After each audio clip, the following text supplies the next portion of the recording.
Good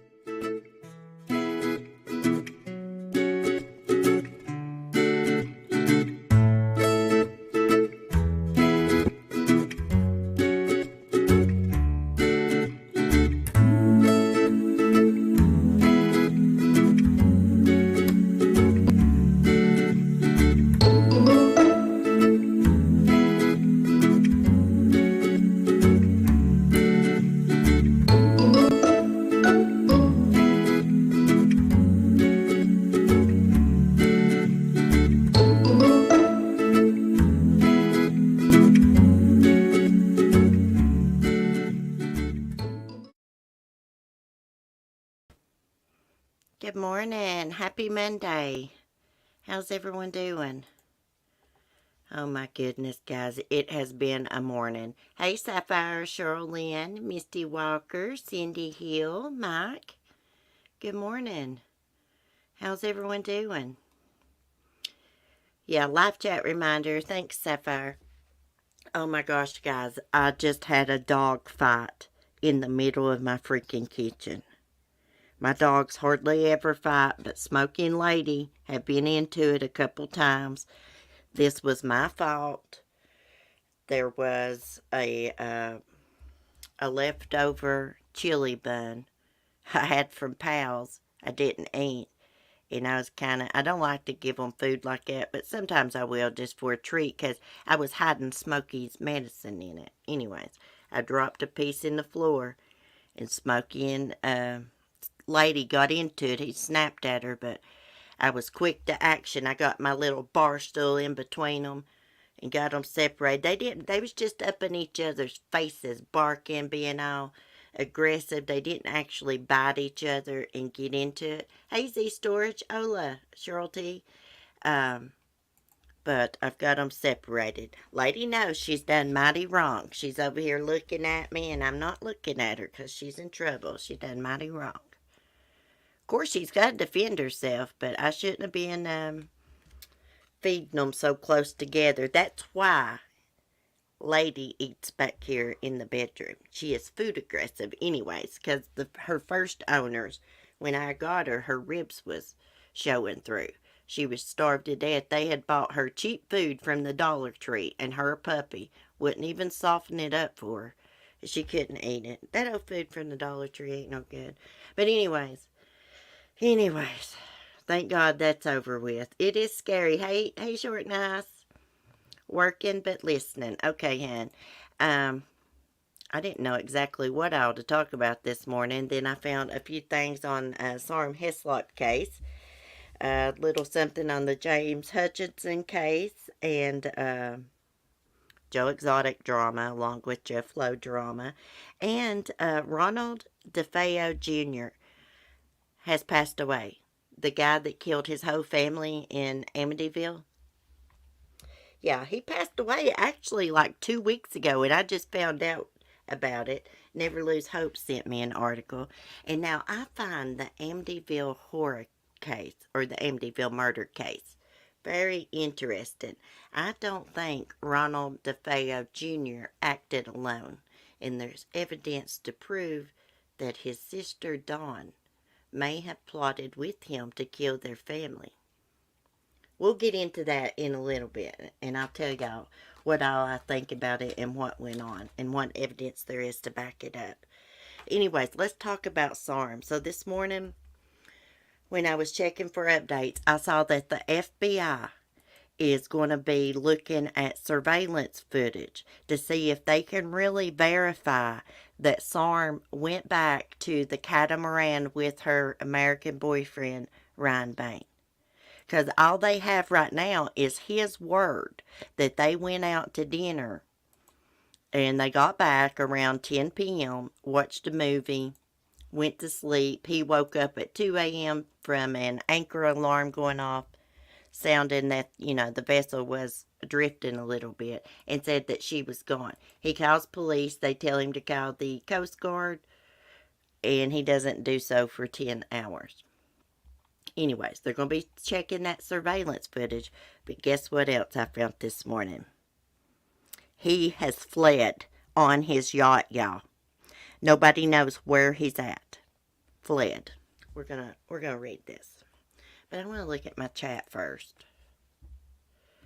This does not surprise me, but this is not the acts of an innocent person. Hey, Cement Shoes. Glad nobody got hurt. Yeah, me too, Mike. Me too. I'm sorry about that. I literally just woke up. Oh my gosh, I've been up forever. Okay. FBI searching for yacht captain who sailed off after Sarm Heslop vanished.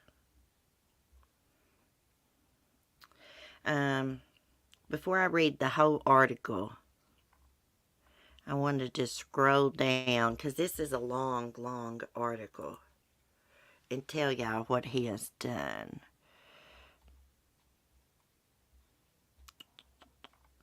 Gosh, this is a long article. Okay, it says, but on Thursday, the siren song disappeared from Frank Bay, where it had been anchored for weeks after Sarm Heslop's disappearance. He could have gone anywhere, to a Dutch, French, or even British island where there is no extradition. The British Virgin Islands is only 5 miles away from St. John. The FBI would not comment on the case other than to say its division, headquartered in San Juan, Puerto Rico, was assisting the U.S. Virgin Islands Police Department. Now, I can read this whole article if you guys would like me to. It's a long one, but I reckon the FBI chartered them a damn boat, and they are looking for Ryan Bain. And he disappeared. Now, does that act like the acts of a concerned boyfriend? A concerned partner that's really worried about their missing girlfriend who just vanished off their boat in the middle of the night. Now, some of the locals said it is a possibility that she swam to shore. And if she swam to shore and was wandering around at night, someone could have done something to her because there's a lot of crime that happens on the islands. A lot of weirdos there. That's what the locals are saying. I don't think she swam to shore. I mean, that's a possibility. She could have been escaping this weirdo because we all know he's a woman beater, according to his ex-wife and police reports. It's just not the ex-wife's word. Her name is Corey Stevenson. She actually has police reports to back up what she says.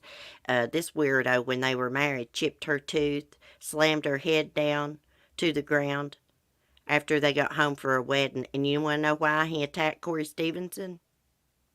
Because she asked for directions. They were at a wedding. They got lost. She stopped and asked for directions. I guess she was driving or something. And after they got directions, it enraged him. When they pulled in the house, he actually drug her out of the truck. She was still buckled in, and he drug her out of the seatbelt. Slammed her to the ground. There's numerous times that he beat on her. Hey, if you'll beat on one woman, you'll beat on another one. Okay, let's read this.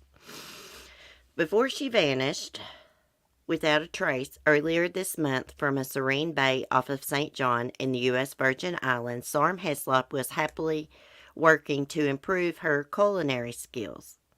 I saw pictures of food she had fixed on her Instagram. Along with images of azure waters and beach sunsets, Sarm's Instagram account features photos of garlic, chili, soy-fried shrimp on a bed of coconut rice, baby spinach, and an artful display of banana and peanut butter muffins reefed in fresh strawberries and mango chunks, and ham-wrapped eggs garnished with slices of avocado. Practicing my presentation, Sarm wrote on February 16th next to a photo of eggs. It was among the last snapshots the suntanned brunette with the colorful shoulder tattoo of a seahorse, bird, and flower would post before she disappeared from her new boyfriend's chartered yacht, where she had been working as a cook since January. Oh, I didn't know she worked as a cook for that weirdo. 3 weeks after she was last seen on March 7th, Heslop's mysterious disappearance has sparked an island-wide manhunt that now includes the FBI. It has also revealed a dark side of Ryan Bain, the handsome sailor she met on Tinder last year. I beg to differ. He is not handsome. Ryan Bain, 44, went to jail for beating up his ex-wife, who recently confessed that she slept with a shotgun under her pillow during the final months of their marriage. That one time he beat her up and chipped her tooth, he went to jail for 21 days. And now Ryan Bain has disappeared. A source told the Post that he sailed away from St. John on Thursday. FBI agents scrambled to find him and chartered a boat for the search. Sarm Joan Lillian Heslop is a former flight attendant from Southampton, England, with a restless sense of adventure. By the time she ended up in the Virgin Islands at the end of 2019, she had already traveled the world, and over the last few years had discovered a passion for sailing, friends told the Post. Nearly 2 years ago, Sarm Heslop sailed the Atlantic on a whim with two friends from, oh my gosh, let me see if I can say this, La Lina de la Concepcion, a city in southern Spain near something other, where she had been living on a boat. They landed in the U.S. Virgin Islands in late 2019, and Sarm instantly fell in love with the Caribbean, a friend told the Post. Then last fall, Sarm, whose Instagram handle is Sarm11, fell in love with Ryan Bain, a self-described entrepreneur who left a successful business in Michigan to work as a charter boat captain in St. Thomas, according to a Siren Song Charter Company's website. Like Heslop, Bain, who calls himself Captain Ryan, has a sense of adventure and loves the outdoors. A passionate, lifelong sailor, the sun-bleached blonde lists his hobbies as deep-sea diving, surfing, dancing in flip-flops, and just having a blast. Ryan Bain, who grew up in the Detroit suburbs and started sailing on Lake Michigan when he was 10, studied at Michigan State University. While still a student there, he took his first trip to the Virgin Islands for a natural science study abroad program in 2000. He knew he found the perfect paradise, according to his bio on his website.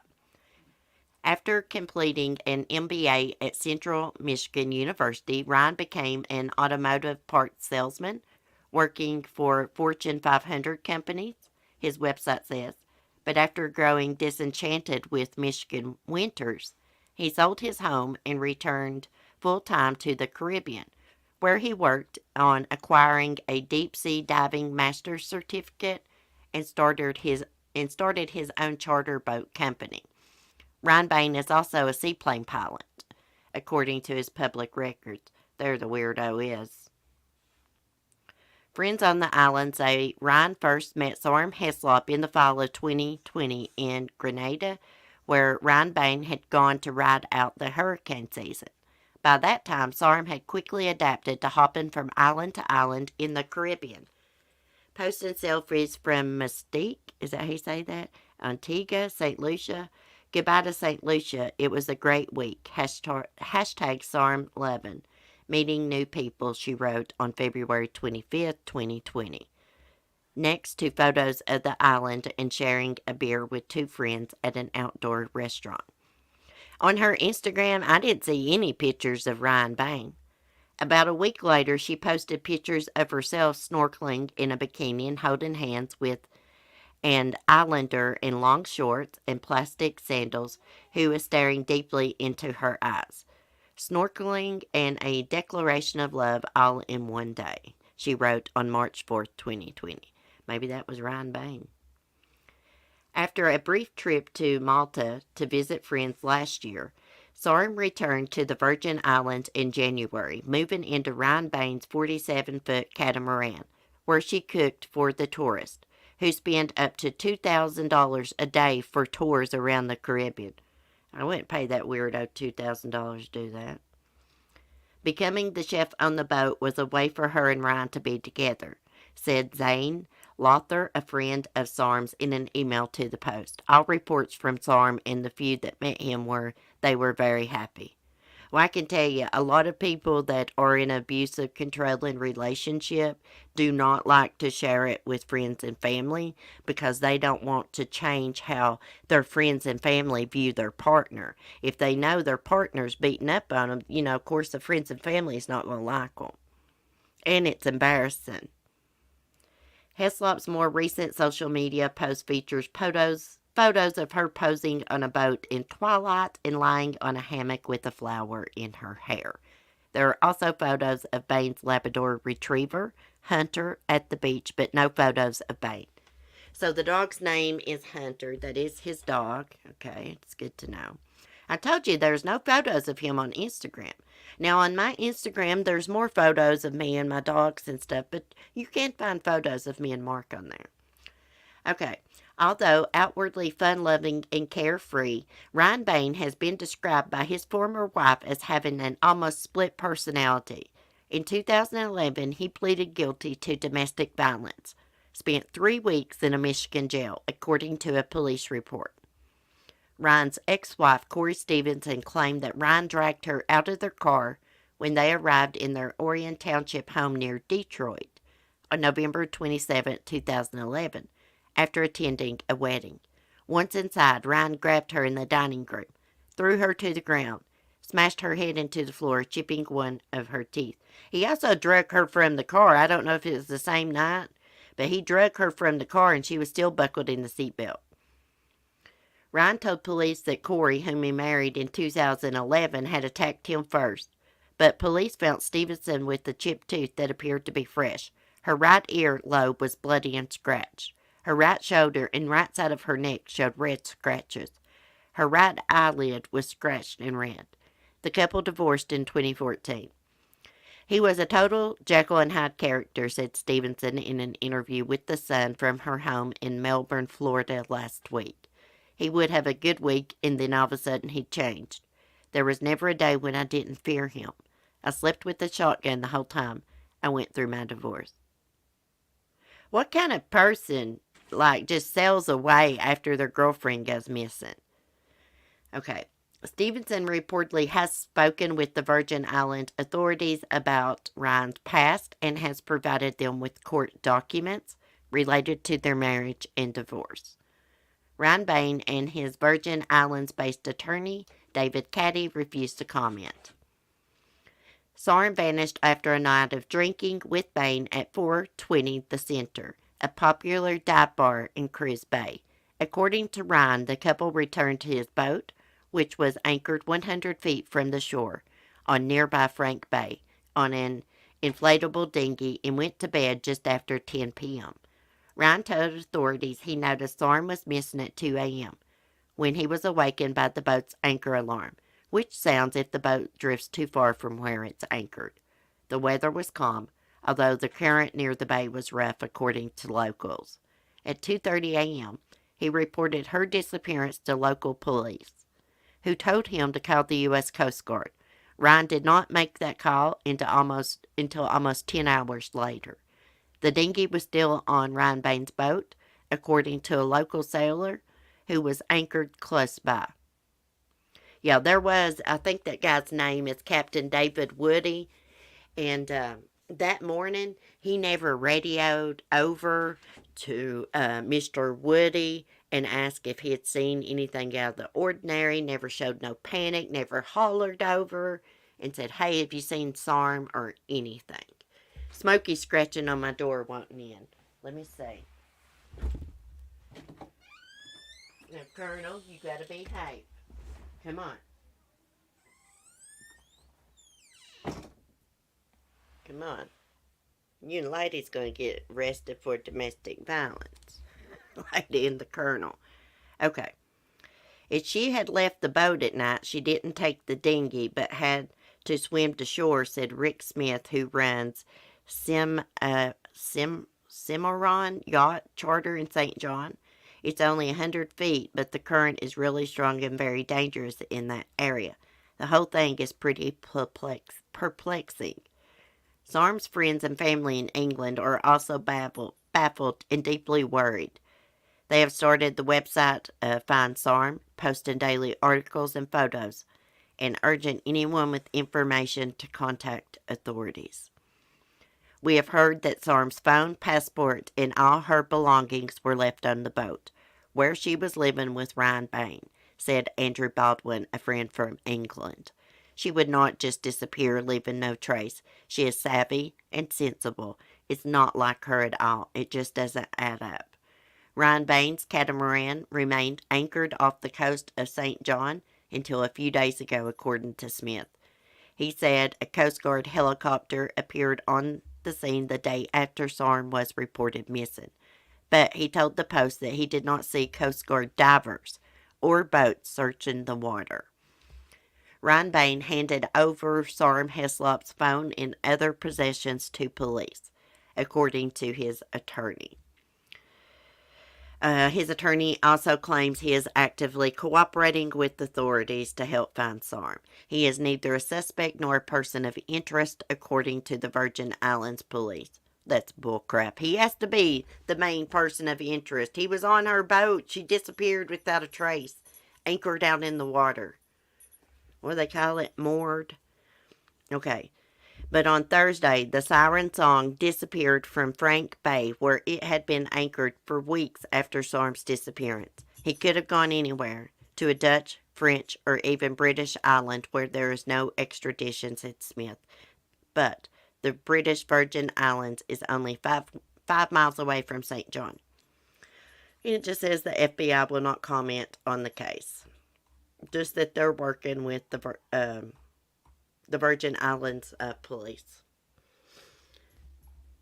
I can't believe he would just, he's not been out searching or anything for his girlfriend that disappeared mysteriously off his catamaran. I just like saying that word. I hope they find her safe and sound, but I don't think so. He's done something to her. Sapphire Lady and the Colonel. Oh gosh, these dogs kill me. I want to run away. This guy reminds me of the guy who was extremely suspicious when the two Dutch girls went missing in Panama. Oh, I'm not familiar with that case. Hey, Booze Love. Hey, Lori, I didn't see you, hon. If I missed anyone, I'm sorry. That was a long article to read. Anyways, I can't imagine what her family and friends is going through, especially her parents. You know this guy did something to her. Is it possible? They got in a fight and somehow she couldn't get to the dinghy and she just jumped in the water and swam away from him and went to shore and didn't run across some weirdo?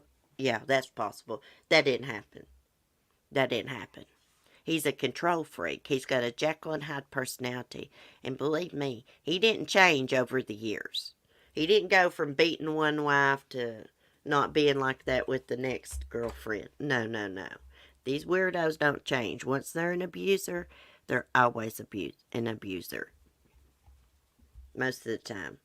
Sometimes when men get up, or women, they get up there in age, 50, 60, sometimes they'll stop abusing their partner. But most of the time they don't. Anyways, what else are we going to talk about? Speaking of water, James Hutchison. They have still not found little James Hutchison's body. Let me get his little picture pulled up here. Some crews were searching Sunday for him and the other little boy that was thrown into the river, Lowe Lattimore. What the hell's going on in Ohio? Right here, 7 hours ago. So, I think police think little Lowe Lattimore might have been thrown into the river alive. Let me get to my screen share here. There's really not much of an update, just, that they're still searching. The water, it's been raining. I know it's been raining here in Tennessee. I'm sure it's been raining up there, too. Guys, calm down. I'm talking to my dogs, by the way, when I say calm down. Okay, sorry. Crews were back in the Ohio River Sunday to find the bodies of two little boys missing for weeks after two awful crimes. Oh my gosh, Skylar, get out of here. Go on. Goodness gracious. They're driving me crazy, guys. I can't sit down a minute. Okay, crews are back in the Ohio River Sunday to try to find the bodies of two little boys missing for weeks after two awful crimes. North Star International, a nonprofit search and rescue group, was searching for the bodies of 3-year-old Nilo Lattimore and 6-year-old James Hutchison. Investigators believe Lattimore was thrown into the river while still alive in December by a man who's now charged with murdering his mother. Police say Hutchinson's mother, Brittany Gosney, threw the body of her son into the river near Lawrenceburg after running him over.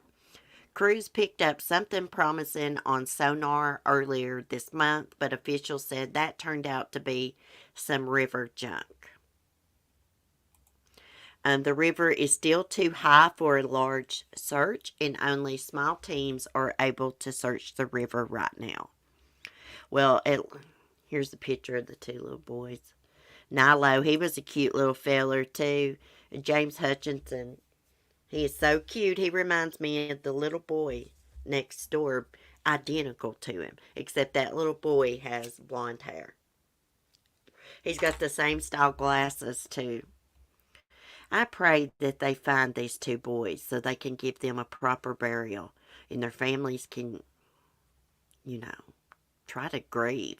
They're probably not going to be able to grieve properly until the two monsters that are responsible are behind bars forever, sentenced, cuffed, stuffed, cooked, and booked. Let me see what y'all are saying. This guy reminds me of the guy who was extremely suspicious. Oh, that's an old message. Well, gosh, I'm behind. My chat's behind. No wonder I can't see nobody's chat. I had it paused and it was behind. Let me refresh here. Then what else are we going to talk about? Oh, we got some Joe Exotic drama. Jeff Lowe drama.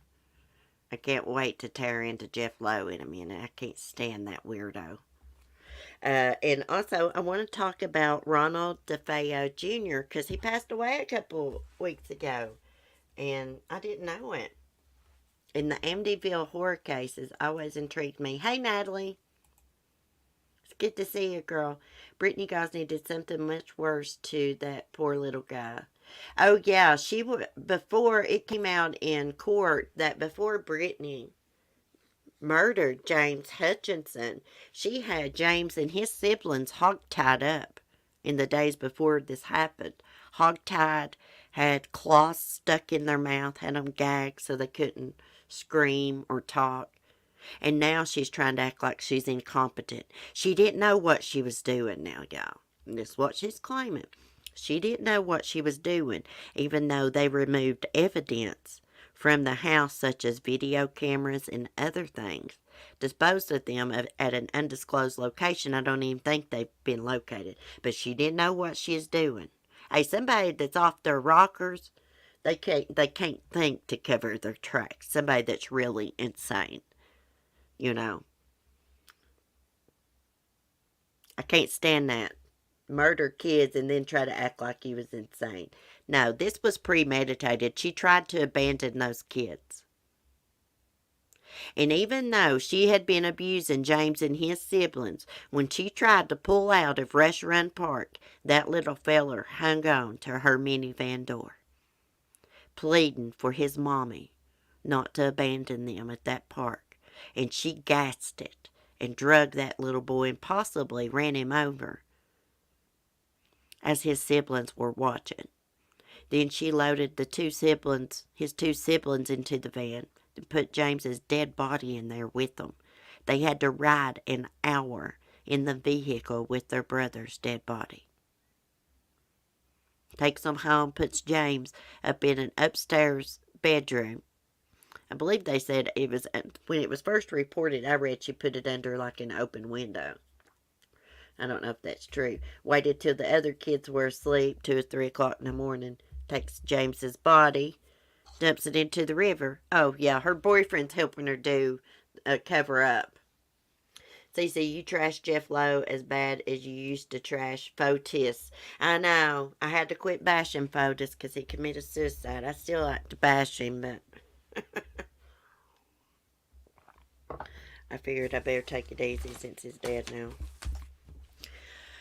But anyways, I pray for the searchers, y'all. Let's pray for the searchers that that they can do their job safely and not get harmed. And let's pray that they find James and little Nilo Lattimore. Now, let's get to some hot topics. This really ain't true crime. So I reckon Joe Exotic and his hubby are getting a divorce. They're going to get a divorce, but Joe doesn't want them to actually get a legal divorce. Let me get this pulled up. And also, weirdo, poser, Jeff Lowe missed a court date in Las Vegas. Y'all remember he was in trouble in Las Vegas for running that tiger petting service, sneaking tigers into hotels so people could pose with pictures and stuff, all this and that. Well, he didn't show up for court. Now he's coming out and saying somebody poisoned him, caused him to have a stroke. Are you freaking kidding me? You just missed a court date, you weirdo. Let's talk about Joe first. Let me get this pulled up. Joe Exotic will stay married despite husband wanting a divorce. I like Joe Exotic. I mean, he's a character. He's entertaining and stuff. But everything's about him. Like, this young man wants to divorce you and move on with his life. And you're telling him no. No, we'll just separate and stay married. I mean, everything's about Joe. And he married Dylan like only 3 months after his other husband, Travis Maldonado, accidentally killed himself. Okay, so there's Joe in his fringe coat from the 70s. Okay, despite being hit with a string of bad luck, Joe Exotic was able to evade one tragedy by keeping his marriage together. TMZ reported on Saturday that Joe and his husband Dylan Passage have agreed to stay married. Joe reached out through his attorney, Francisco Hernandez, to explain that he and Dylan have decided not to rush into a legal divorce. Instead, the couple will focus on more pressing issues. Me and Dylan have talked, and we are not going to get in a hurry and get a legal divorce, the email read. This has been tough on both of us. He is going to do what he thinks he needs to do, and I prefer to stay married right now, so things don't get complicated. And if I live through this, great, we will figure it out then. This comes after Passage revealed on his Instagram, page isn't responding. Revealed on his Instagram to his followers on Friday that he wanted out of the marriage and was considering a divorce. Hey, listen, Joe, quit being selfish. This is a very young man, and if you truly loved him, you would let him go. Really, he would. He would let him go, live his life. Joe's too old for him. To answer the main question the public wants to know, yes, Joe and I are seeking a divorce, he wrote in the caption of a picture of himself. This wasn't an easy decision to make, but Joe and I both understand that this situation isn't fair to either of us. It's something neither of us were expecting, but we are going to take it day by day. We are on good terms still, and I hope it can stay that way. I will continue to have Joe in my life and do my best to support him while he undergoes further legal battles to better his situation. Hey, honey, if you're going to move on with your life, you could not have Joe in your life. Nobody's going to want to date you when you're all hunky-dory with your ex, Joe Exotic. A little piece of advice there. Okay. Although he didn't give a specific reason for wanting to split, Passage does allude to Exotic's lengthy prison sentence being thrust into unwanted stardom due to the success of Netflix's Tiger King and differing business decisions, specifically Passage's choice in management, aiding in their marital issues. I don't feel obligated to explain to the world what occurs in my personal life, and despite Joe taking to social media to air every grievance, I don't feel it's the healthiest way to handle private matters between two people, Dylan Passage said in the lengthy caption. I therefore don't intend to post any more on this subject. Now, Joe is currently serving 22 years for his role in a murder for hire plot. He is fighting to get out of jail, but after being ignored when Trump was handing out pardons, his options are starting to run out. Dylan and Joe were married just 9 months before he was arrested. Yeah, Joe had done left the zoo in Oklahoma when he was arrested. He was living in Florida.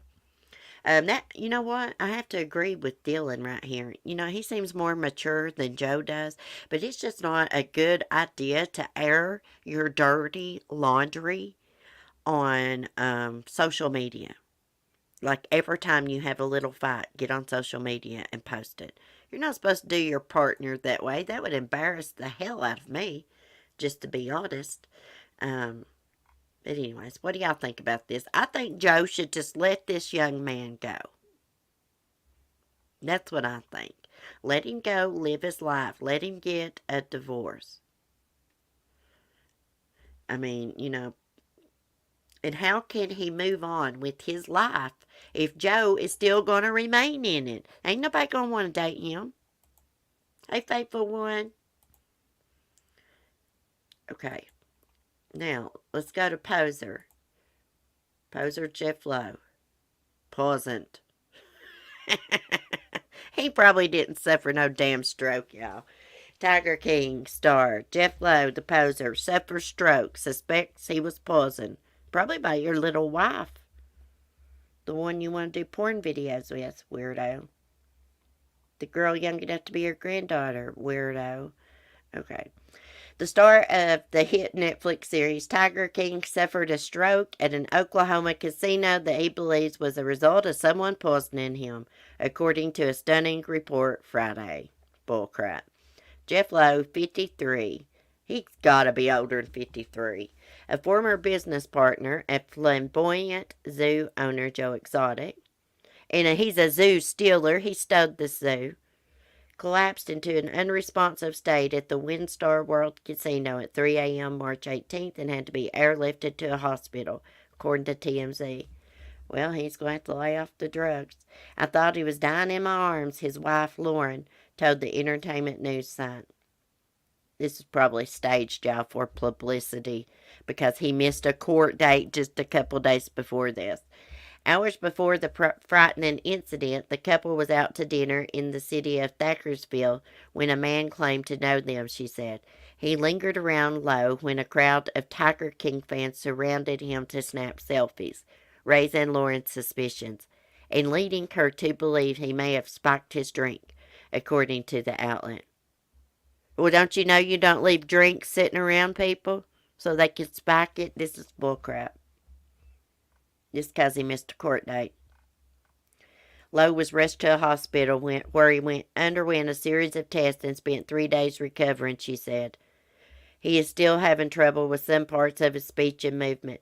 Blood and urine tests came back negative for commonly abused drugs, but Lauren suspects the possible attacker may have used a less traceable substance. Lauren is full of crap. Lauren is a weirdo. Doctors have not determined the cause of the stroke, and the couple has not reported the incident to cops. In January, a federal judge ordered Lowe, who took the zoo, featured in the popular docuseries, to relinquish his tiger cubs due to alleged animal abuse and neglect. Okay, let me show y'all where he missed his court date. Just give me 1 second to find it, because I got it saved. He just missed the court date. Now he's mysteriously had a stroke. She said he spent a few days recovering. It didn't say in the hospital recovering. It didn't say he spent 3 days in the hospital recovering. I don't believe this. I don't got no sympathy for this weirdo because he has abused animals and starved them and everything. Killed them.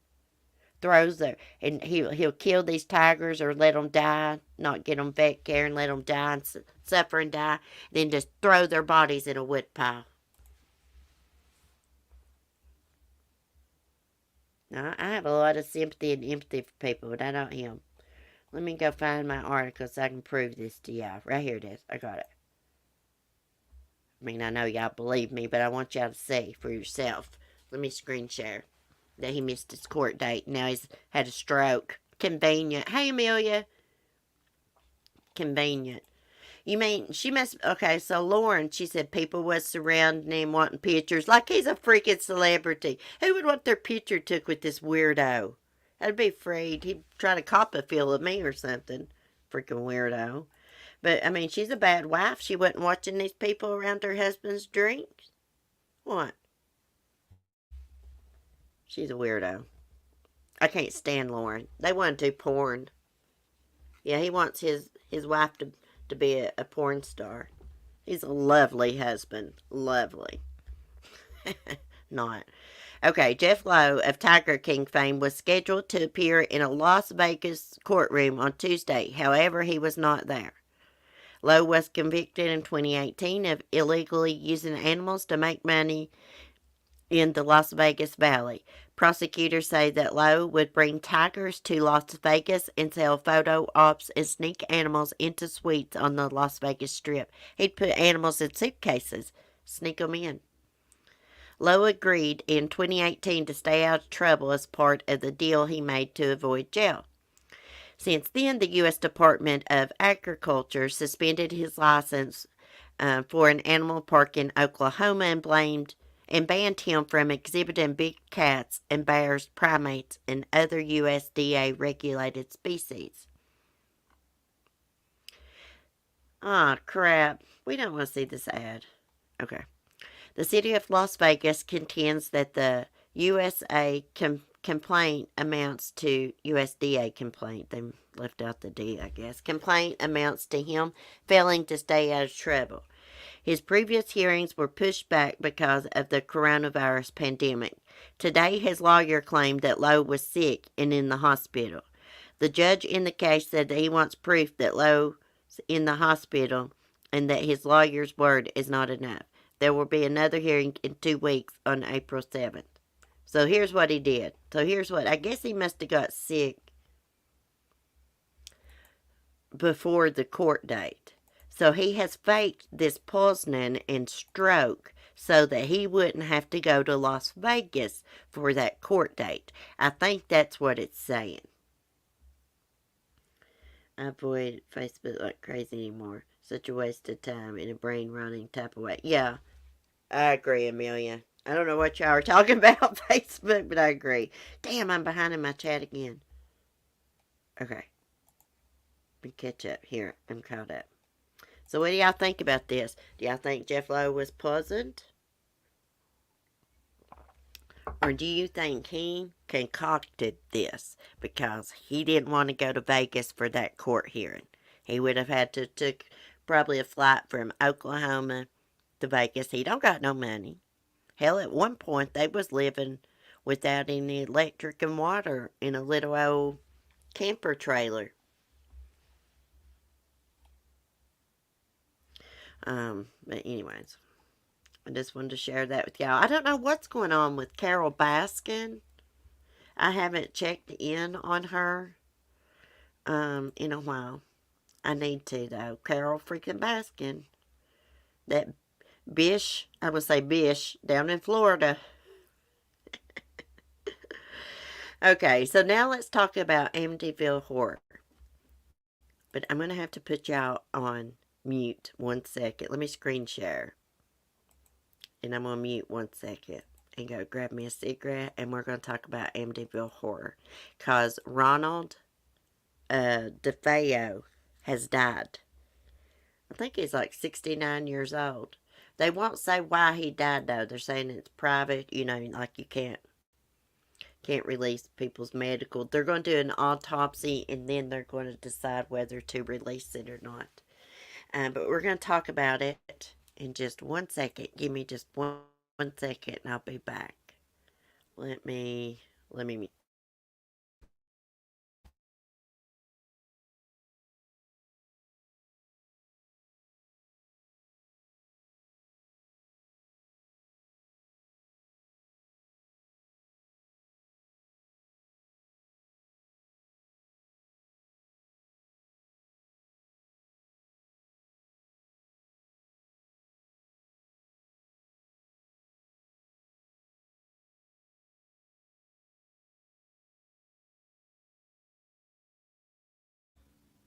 Okay. Okay. For some reason, I want to call Ronald Defeo Jr. I want to call him Robert. So if you hear me call him Robert, just overlook it. This is not the article. That is one of the articles we're going to look at because we're going to look at inside of the Amityville house. This is an interesting case. I've been researching it just a little bit. I want to get the article that talks about him dying. I've researched this case before, but yesterday I was listening to some of George Lutz's interview. You know, the Lutzes moved in about a year after the Defeo family was murdered. Oh my gosh, Skylar's going to start whimpering because Mark's leaving. To go pick up more medicine for his tooth. He's still got a toothache, and like his dentist appointment's not till like way after mine in June. He's got to have a root canal, and he's been in extreme pain for a couple weeks now. Okay, Ronald Defeo Jr. dies, killed his family in Amityville horror house. Now, a lot of people have claimed that the Amityville horror case is a hoax, that it was made up. No, I think there was really evil in that house, because why would the Lutz family move in and only stay 20-some days? I mean, it is possible they realized they couldn't afford the house and stuff, and, you know, because they knew before they moved in that the murders had happened. The family discussed it. I listened to George Lutz's interview. The family discussed it, and they thought, you know, we're okay with it. Gosh, I'm going to kill that dog. She don't quit crying. Hold on 1 second, guys.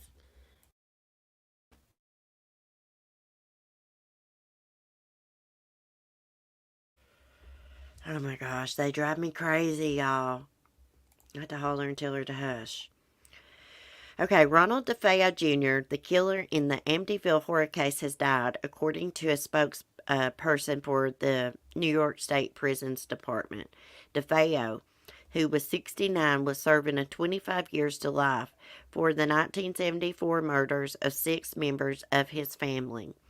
He had been incarcerated at Sullivan Correctional Facility in Fallsburg, 30 miles west of Poughkeepsie, and he died on Friday, March 12th at an Albany Medical Center.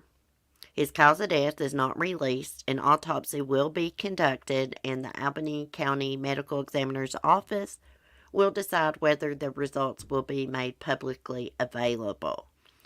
Defeo was convicted of the fatal shootings of his father, mother, and 4 siblings ages 9 to 18 inside their home in Amityville on New York's Long Island.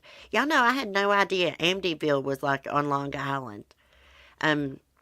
He was 23 years old at the time of the killings. No motive was ever determined for the crimes. His attorneys pursued an insanity defense during the trial in 1975. Defeo was convicted on 6 counts of second-degree murder. In his varying accounts of the night, Defeo blamed his mother and his 18-year-old sister, Dawn, for some of the killings. Now, Dawn did have gunpowder residue on her hands. And a criminologist testified that more than one gun was used, more than one type of gun was used, just not one rifle. And this criminologist testified that he thought that there were 2 shooters.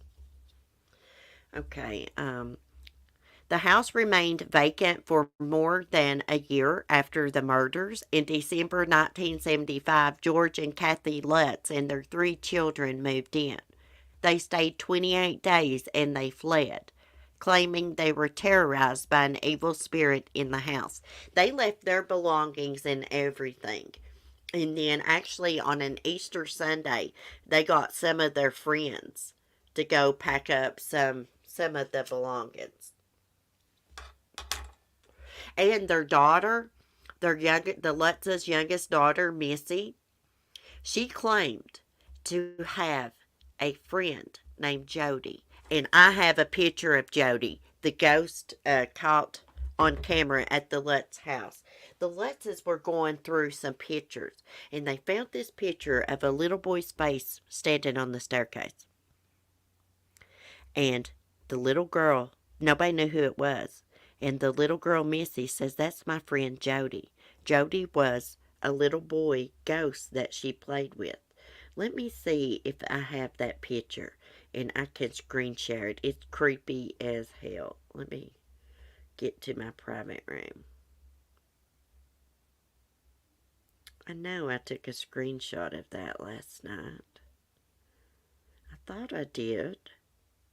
That's so weird. Oh, no, yeah, I did. Okay. Let me finish reading this, and then I want to show y'all this picture of this ghost. Okay, so their account inspired Jay Anson's 1977 bestseller, The Amityville Horror, a fictionalized version of the events. The book spawned a series of spin-offs, including a 1979 hit movie starring James Brolin and Margaret Kidder. The home has since been occupied by a series of residents, none of whom have reported problems like the Lutzes. It was most recently sold in 2017 for $605,000. Okay. Now, let me show y'all a picture of this ghost. Let me get the picture pulled up. When I was watching George Lutz's interview, oh crap, last night, it showed this picture, and he was talking about this picture and how their little girl Missy identified the little boy in this picture as her ghost friend Jody. And Jody actually told Missy that she was going to live in that house forever, and it freaked the Lutzes out. So, this is a picture of the ghost, Jody. And in this part of the video, you can see at the bottom it says the boy in the room one night. So somebody else, I think family friends, stayed there in the house, and they saw a little boy in the bedroom with them, and he was completely blue. His skin was blue. Isn't that creepy? Look at that. Look at the eyes. Let's see. We can zoom in. That is so creepy. Okay. So a lot of people, and I'm kind of on this theory, a lot of people think that Ronald and Dawn, his sister, who were super close, a lot of people have speculated that they were incestual. I don't know if that's true or not. I just heard it on a documentary last night. But people have speculated that Dawn and Ronald conspired to kill their parents and collect the life insurance. But here's what happened. Ronald, who they called Butch, got high on LSD and pot that night and didn't go through with the plan. This is one of the theories. Dawn went to her parents' room and shot them, and once she started shooting, she couldn't quit, so they killed them. She killed the entire family. And then when Butch Ronald came upstairs, he was hysterical and ended up killing Dawn. Now that's what some people claim, because Dawn did have gunpowder residue on her hands, like she had fired a weapon. Now, allegedly, Ronald Defeo Jr.'s grandfather arrived on the scene after he had went, I think he went to like a neighbor's house or a business or somewhere and like told him his family was dead. But anyways, when his grandfather arrived on the scene, his grandfather told him, "You're not going to smear the family name no more. Don't say anything about Don. You killed them all." So a lot of people do, think that Don was involved. And they plotted to kill just the parents. But then Butch, or Ronald Defeo, whatever you want to call him, got high that night and their plan didn't go through and she had to start the killings herself. I think there may be something to that. Why did she have gunpowder residue on like her hands and stuff? And a criminologist did testify that he thought two different rifles were used and there were two different suspects. There were two people involved. So let me look at the chat for a second. Um, I guess we'll never know what happened because Ronald DeFeo, he told several different stories. He told stories like that he saw demons in the house. But here is something else that I learned watching the documentary. I wish I'd took notes. He claims that night he was high down in the basement, and a woman with a black hood on and black gloves brought him the shotgun, right? Okay. A witness testified to seeing Don DeFeo outside the house with a black hoodie on and gloves, and actually she left the house that night and then came back. But none of that, I don't know whatever happened with it. It's a creepy little kid. Yeah, that was creepy. Damn, I'm behind in my chat again. Every time I click off, hold on, let me stop screen sharing. Refresh. I think it would creep me out more to see a little kid ghost. I've seen, I've seen ghosts before. I saw my boyfriend that committed suicide. I saw him before. And I wasn't upset or hallucinating or anything like that. I've had several strange experiences. Well, a lot of strange experiences. I believe in the afterlife. Dawn survived. I thought, no, Dawn. Every one of them was dead. I got their names right down here. So the mom and dad's name was Ronald Sr. and Louise. They were only 43 years old. Okay, and then another victim, Dawn, 18, the oldest sister, Allison, 13, Mark, 12, and John Matthew was only 9 years old.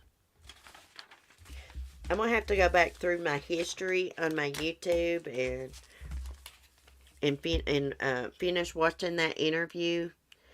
Because some parts of it I missed because I was doing stuff for the dogs and trying to listen.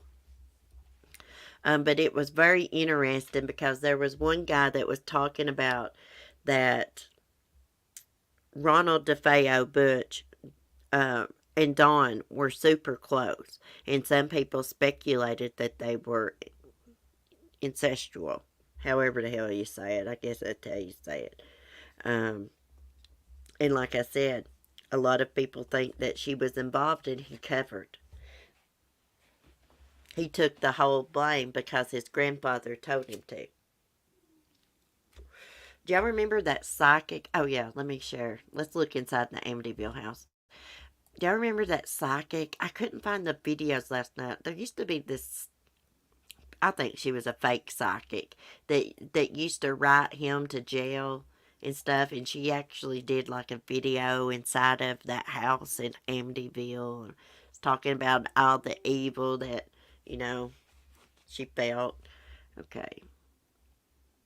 I wonder if I can just, no, that just enlarges. What is happening? We don't want to load. Let me redo this. I looked at these pictures already this morning and it did not do that. Uh-oh. I'm all froze up. Okay. something going on here.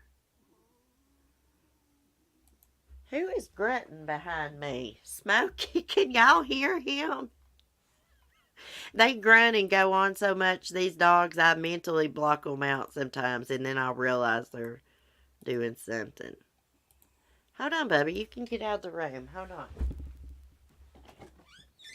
Go on, Colonel. Okay. Y'all see, they keep me busy. Now, where's the photos at?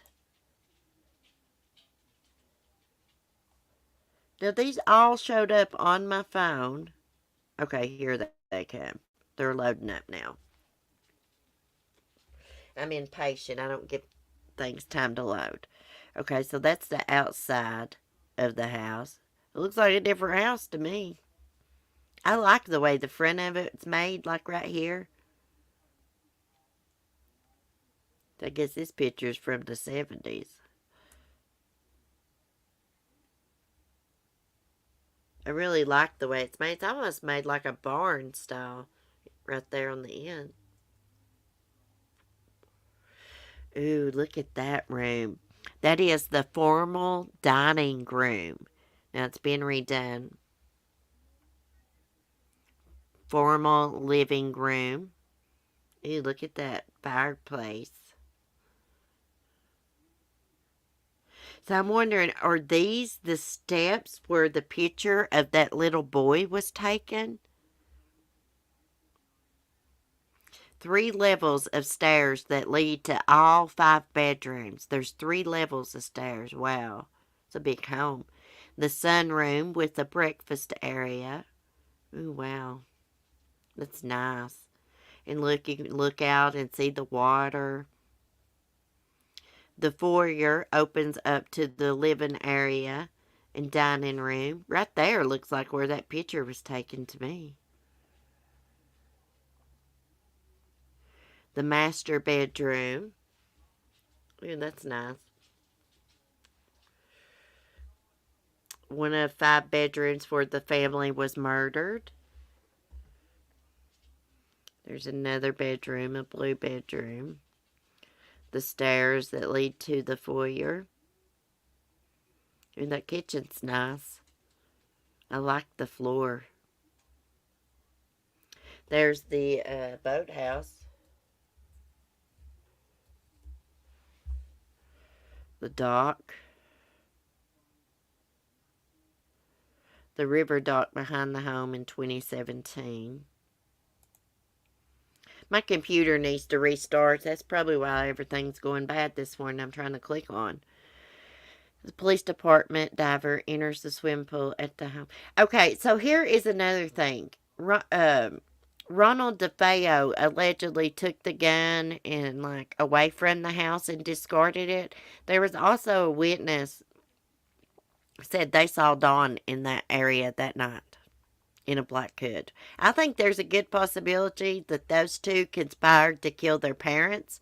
Butch, a.k.a. Ronald Defeo Jr., got too high. She started without him. And then I think he freaked out on her and shot her. And that's why there was evidence she fired a gun. That's just my opinion. So the house was built in 1925. There's the boathouse. It sits on a 10,900 square foot lot. So Defeo Jr. was convicted in 1975. I wonder, was he ever up for parole? It says 25 years to life.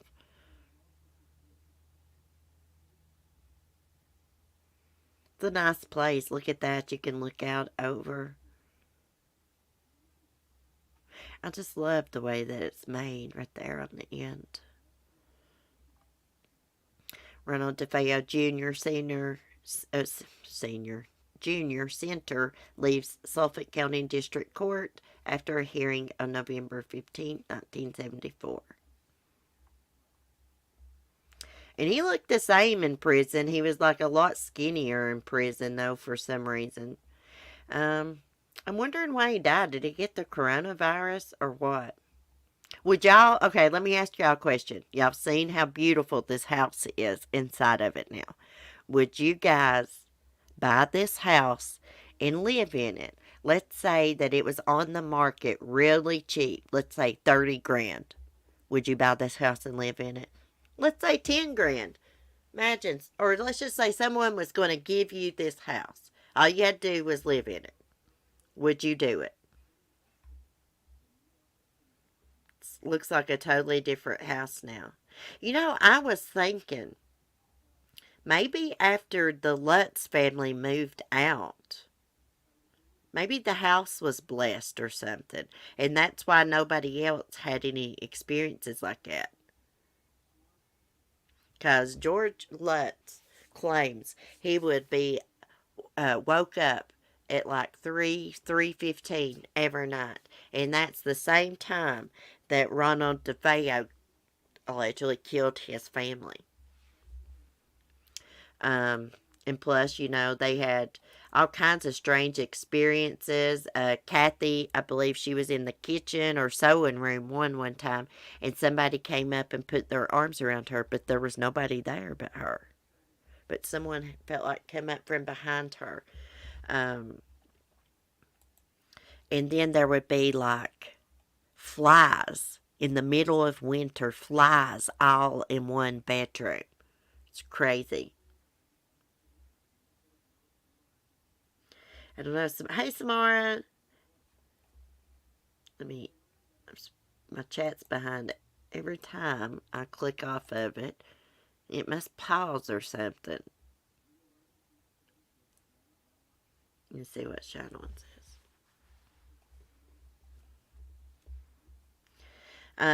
You know, crap, there I go again. Ronald Defeo, he had a history of drug use and he had a history of getting in trouble. I love the house. I would buy it up cheap. Forward my mail. I'm on my way. Hey, Eric G. It's good to see you. How you been? Mike says, no way, Jose. He's not living there. If he was convicted same year I was born. Oh, really, Shine On? 75? When I saw The Ring the first time in the theater, people literally were jumping out of their seats, and I swear a few ran out of the theater. I know, that is scary, The Ring. Hey, I do believe in demons and stuff. The Bible speaks of them. And some people are just more susceptible to like the paranormal, like ghosts and spirits and stuff. And some people are not. I don't know. It's a mystery. I kind of feel like Dawn may have been in on it, and their plan went the wrong way. Did you hear the good news? Child killer Joseph Duncan died yesterday. No, I didn't hear that. I'm not familiar with him. Or I am, and I'm not recognizing the name. Let me look that up. It's a beautiful day outside, guys. If I get some time, we may have a stream on the porch like I did Friday night. I enjoyed that. Joseph Edward Duncan was an American convicted serial killer. Oh, crap. Let me push on it. Convicted serial killer and child molester who was on death row and in federal prison in conjunction with the 2005 kidnappings and murders of members of the Grown or something other family in Idaho. He was serving 11 consecutive sentences. Well, you know what? Good riddance. All child molesters and abusers should be put to death. What'd he die from? Natural causes? Didn't hear that, but glad to. Thanks for sharing. You know, I don't like to wish death on anybody, and I'm not. It's just my opinion that child abusers and molesters, rapists, should be put to death. Because there's no rehabilitation for them. They shouldn't be allowed to live out among us normal folks, us decent folks. I'm going to take my butt to bed. It's 2:30 Tuesday morning already. I should get a few hours sleep before I have to go to city. I'll be safe. Stay well. Good night. Sweet dreams. Shine on. Be safe when you're out tomorrow. I just saw 411 Now did a video on that. Great news. One less piece of shit in the world. Yeah, they should put on his tombstone, good riddance. They should put that on every one of them that abuse children, murder children. Anyways, channel members, let me tell y'all something. Our channel member streams When the weather pretties up and it's warm, we'll be doing them on the porch. Even some of our game nights, I was thinking this summer, I'm just going to do on the porch. It wasn't bad lighting out there the other night. And I think it's fun. But anyways, I may see y'all here in a little bit. I'm going to get off here and go in here and see what the Colonel wants and what Princess Skylar wants. She's still in there titty babying. I can hear. Oh, yeah, but before I go, I want to share a picture of Never Lose Hope's dog, Leonard Skinner. He had cancer removed from his mouth Friday, and he's doing good. He's recovering. But I wanted to show you a little cute picture of him resting up in his blanket. It's a good way to end the stream after talking about all these weirdos. Now, Leonard Skinner is a pity. Let me get his picture. He's a sweetheart, though. This morning, he was outside eating some yogurt. He gets Happy Meals, too. You know, never lose hope. She likes rock and roll, so one of her dogs' name is Leonard Skinner. The other one's name's Led Zeppelin. Let me share his picture. This is the cutest daggone picture, y'all. Look, he's got him a new little doggy blanket. Zoom in on him. Oh, look at his doggy blanket. It's cute. Isn't he cute laying there? He was still a little addled, probably, because I think that's the day he had his surgery, Friday. Anyways, prayers for him. If any guys want to send in a picture to me, well, let me show it on my stream. You know, if your dog's sick or just want to show your dog, we can do that. We can start doing that at the end of the stream. You know, if you need prayers for your dog or something, just send me a picture in Discord or email me. If you email me, let me know in the comments. I sent you an email because I never get into my emails, hardly ever, maybe once a freaking month. Sometimes once every 2 months. I need to get better at that. But anyways, y'all have a great day. Try to enjoy the sunshine if it's shining in your area. It's beautiful here. And I may see y'all in a little bit. Thanks for chatting. Be safe. Be kind. Peace. See y'all in the morning. Same time, same place.